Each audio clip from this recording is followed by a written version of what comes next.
আমাদের সকলেরই পায়ের নিচের অংশ থাকে ঢেউ খেলানো। পায়ের নিচের তল পুরোটা মাটি স্পর্শ না করাটাই স্বাভাবিক, কিন্তু অনেকের ক্ষেত্রেই তা হয় না।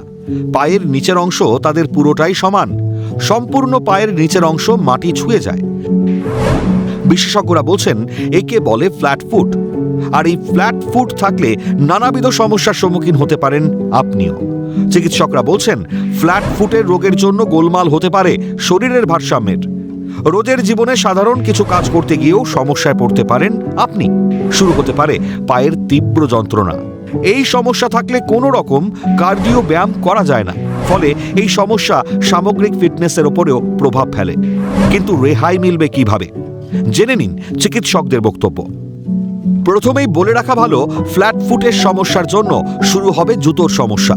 সাধারণ জুতো পরলে সমস্যা বাড়বে পায়ের, বাড়বে তীব্র যন্ত্রণা, মুশকিল হবে ভারী শরীর চর্চা করাও। এক্ষেত্রে শরীর চাঙ্গা রাখতে সাঁতার কাটা, সাইক্লিং ও যোগাসনের মতো হালকা ব্যায়াম করতে পারেন। সময় নষ্ট না করে চিকিৎসকের পরামর্শ নিন। ফিজিওথেরাপিও করাতে পারেন।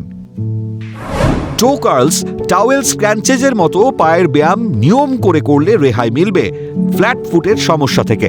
তাই ফ্ল্যাট ফুটের সমস্যা নিয়ে দুশ্চিন্তা নয়, বদলে ফেলুন জীবনযাপন। হালকা কিছু ব্যায়াম আর চিকিৎসকের পরামর্শ মেনে চললেই হবে রোগের জ্বালা থেকে নিস্তার। ক্যালকাটা নিউজ।